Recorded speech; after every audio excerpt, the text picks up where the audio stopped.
Assalamualaikum warahmatullahi wabarakatuh. Salam rahayu, amit sewu, numpang sair. Masih teringat dulu saat di bangku kuliah Profesor Dr. Hidayat menjelaskan judul kesadaran diri dan kesejatian. Setelah berproses mengalami perjalanan hidup ini, praktek demi praktek terlalui, maka kami simpulkan di dalam filsafat kontemporer secara hakiki terpusat pada pribadi manusia. Boleh jadi tanpa situasi historis kita tidak bisa memahami apa dan esensi diri yang sebenarnya. Di dalam Al-Quran membuka pintu dunia baru tentang kesadaran diri secara berurutan sampai kepada kesadaran yang universal. Ungkapan ini tidak terikat oleh suatu aliran tertentu. Saat dimana muncul dihadapkan pada persoalan manusia terdorong untuk memikirkan eksistensi, di mana keberadaannya bagaikan terlempar begitu saja. Terungkap dalam puisi, aku yang kehilangan arah berpaling dari dirinya sendiri. Ia mawas diri dan menyelidiki dirinya sampai ia mencari siapakah aku ini, dapat surga atau neraka, kegembiraan atau harapan. Apakah tujuan hidup ini? Apakah arti dari makna-maknanya? Setiap orang cenderung tanpa disadari mengarah ke pusat dan tujuan pusat sendiri, di mana ia akan menemukan hakikat yang utuh, yaitu rasa kesucian.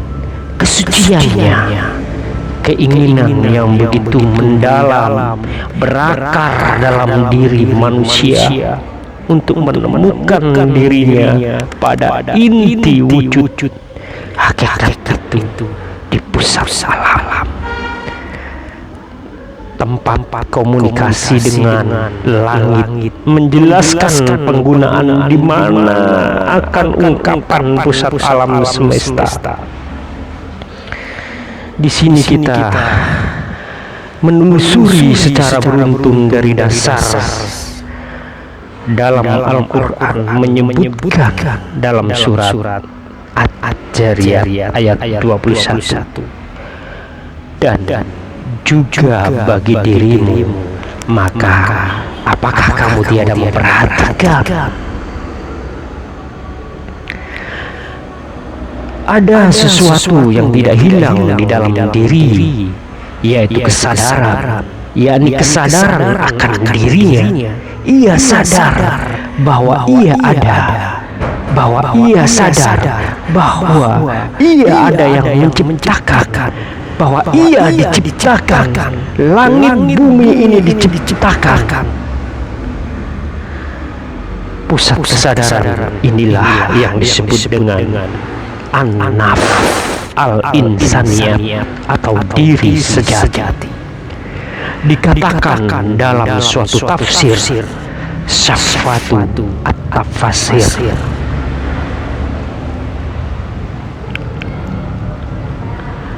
surat Al-Qiyamah ayat 14, akan tetapi di dalam diri manusia ada basirah yang tahu, yang maha tahu. Kata basirah ini disebut sebagai yang tahu atas segala gerak manusia yang sekalipun sangat rahasia. Ia biasa menyebut diri atau wujudnya. Wujud aku yang memiliki sifat tahu, yang memperhatikan dirinya atas perilaku hati, kegundahan, kebohongan, kecurangan, serta kebaikan. Ia tidak pernah bersekongkol dengan perasaan dan pikiran. Ia jujur dan suci, sehingga manusia, setan dan jin tidak bisa menembus alam ini karena ia sangat dekat dengan Allah. Sekalipun manusia itu jahat dan kafir, adanya pertanyaan Allah atas pengangkatan sebagai wakil Allah, sehingga Allah menyebut tentang aku ini sebagai ruhku. Ini sebuah penghormatan yang tinggi.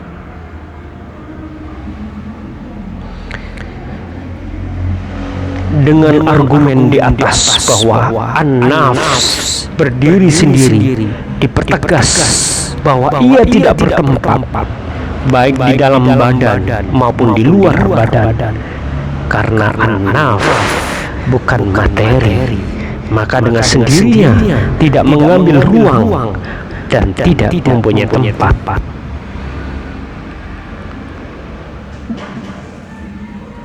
Di mana manusia mencapai puncak eksistensi yang sejati. Kesejatian inilah yang dituntut oleh Allah dalam hal melakukan peribadatan. Apakah puasa, zakat, haji, sholat, dengan konteks ikhlaskanlah peribadatanmu dengan tidak melakukan kesirikan sedikit pun. Surat Az-Zumar ayat 11 dan 14. Sehingga manusia, khususnya Islam, melatih diri bulan puasa selama 1 bulan penuh, menahan rasa dan keinginan ragawi. Samar-samar akan terjadi proses transformasi kejiwaan yang tadinya emosional berubah menjadi ketenangan,